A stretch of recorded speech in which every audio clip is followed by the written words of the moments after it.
Hola, ¿cómo están, muchachos? Noso- Maestra. Nosotros somos el equipo Los Hijos Irreconocidos de Marx y el día de hoy hablaremos de la película Tiempos Modernos de Charles Chaplin. El capital de Karl Marx es una teoría política revolucionaria que busca cambiar el mundo. El enfoque marxista de la cultura insiste en que las prácticas y los textos culturales deben ser analizados en relación con sus condiciones históricas de producción. En el contexto de tiempos modernos, es el crack del 29.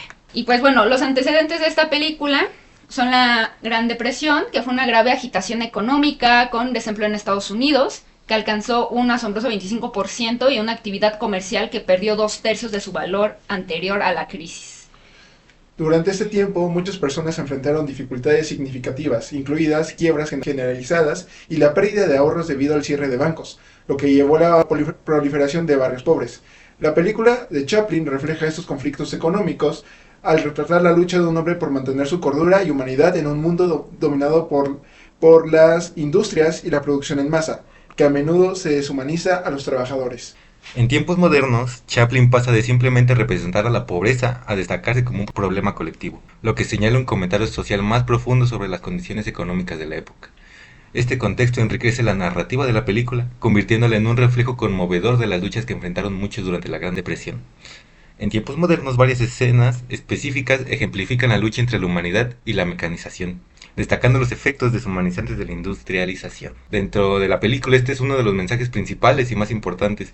Simplemente podemos ver la primera escena en donde es un rebaño de ovejas, que pues, obviamente es una representación de nosotros como sociedad. Y bueno, en la película se representa como a los trabajadores. Y en medio hay una oveja negra, que es la representación, ahora sí que, ¿cómo se llamaba el personaje?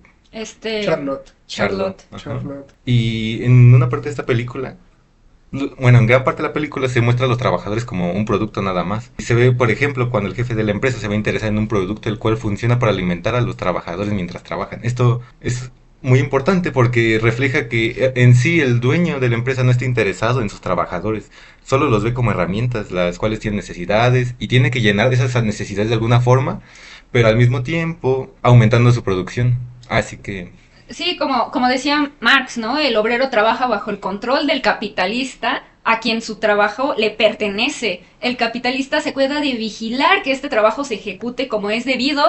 Y en la película se ve en la primera escena. Están los trabajadores ahí chambeando, pero el jefe es el que todo lo ve, ¿no? También en lo que decía Félix, de el rebaño de ovejas, esta simulación de que nos representa a nosotros, de cómo los individuos en una manada, es una manada que sigue órdenes. Y esta perspectiva se ve reforzada por la representación de la vida en la fábrica, donde el jefe omnipresente exige una productividad constante de los trabajadores, a lo que ilustra aún más la naturaleza opresiva de la mecanización. Otro momento, otra escena dentro de la película es la de la máquina. Es cuando el vagabundo queda atrapado en una máquina. Esta escena simboliza la pérdida de la humanidad del trabajador y cómo es que y es simplemente cómo el jefe ve a sus obreros como simple máquinas de trabajo y ya a las que se le debe pagar. de hecho, estos mismos igual se ven como máquinas, como en en la parte en donde simplemente Charlotte enloquece y empieza a llenar de aceite a todos sus trabajadores con la justificación de que pues, no, pues es que todos son máquinas. La situación aquí, en vez de que los trabajadores, en vez de decir de qué pedo, me llenaste de grasa, irse a limpiar, siguen trabajando. Ya se hicieron uno con la máquina, ya son, ahora sí que una parte de la máquina, ya no tienen esa integridad, esa. Perdieron su humanidad. O sea, y no, ni siquiera está alejado de la realidad cuántas personas trabajan horas solamente para conseguir capital y seguir consumiendo. No son dueños del capital, ninguno de nosotros es dueño del capital. Queda clarísimo en la película, Marx lo describe. Después pues, está el sueño americano. Está situada en el crack del 29, donde pues las personas venían a América para conseguir este gran sueño. Y en una parte de la película, hay una pareja que yace en el piso mirando a una pareja feliz y con capital cultural, representación del sueño americano, una palabra que se usaba en esa fecha como motivación para diversas personas que iban a Estados Unidos en esa época para tener una vida mejor. El capital, que es de lo que también estamos hablando, es la Biblia de la clase obrera. Nadie que conozca un poco del movimiento obrero negará que las condiciones expuestas en la obra de Marx son del día a día del trabajador y que es fundamental para el movimiento obrero. Hay una escena en tiempos modernos donde se ve un acto de solidaridad, que es la solidaridad con el gamin. La relación entre el vagabundo y el gamin muestra un tema contrastante de conexión humana en medio de la mecanización. Su apoyo y colaboración mutuo sirven como recordatorio de que las relaciones humanas pueden brindar consuelo y resistencia contra las fuerzas deshumanizadoras del sistema industrial.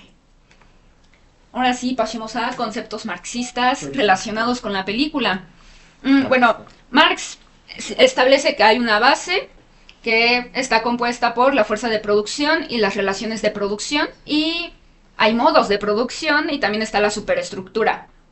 O sea, la base consiste en una combinación de las fuerzas de producción que hace referencia a las materias primas. En el contexto de la película, pues las herramientas, la tecnología, que son las máquinas que están utilizando los trabajadores, y los mismos trabajadores también es parte de estas fuerzas de producción que se convierten en el capital humano a la vez, ¿no? Después están las relaciones de producción, que hacen referencia a las relaciones de clase de los que están implicados en la producción, que es la clase burguesa, o sea, el empleador que todo lo ve, y la clase trabajadora, que en este caso es Charlotte. Cada modo de producción, además de ser distinto a lo que respecta a su base de producción agrícola, también es diferente en cuanto produce a las relaciones de producción específicas. Esto se relaciona con la película a la hora de la producción industrial que se observa en esta. El modo de producción en la película, pues es la industria, es bastante claro. Después está la superestructura. La superestructura consiste en instituciones, ya sean políticas, legales, educativas y culturales, entre muchas más, y formas definidas de conciencia social, generadas por instituciones. Yo digo eso también. Que se desarrolla junto a un modo de producción específico, que como ya dijimos, es la industria. En 1929, la época en la que se desarrolla tiempos modernos, aún no existían las leyes que protegían a los trabajadores. No existía el salario mínimo ni el mínimo de horas a trabajar. La superestructura se ve reflejada en la explotación de los trabajadores. Es una fuerza externa que permite al empleador apropiarse de la vida del obrero. Como no hay leyes que protejan a este trabajador, leyes que, como decía Félix, que es la superestructura.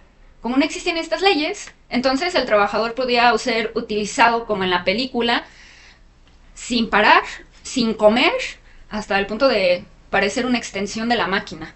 Les fueran a pagar, de que en verdad, de que siguieran contratándolos, de que de la nada los despidan, o que les aumenten horas. No había nada certeza sobre nada en general. Como el valor de los objetos. El valor es también un concepto marxista, donde los objetos y el trabajo son jeroglíficos sociales, que representan las actividades y los objetos del hombre. Es el lenguaje que atribuye el valor social de los objetos.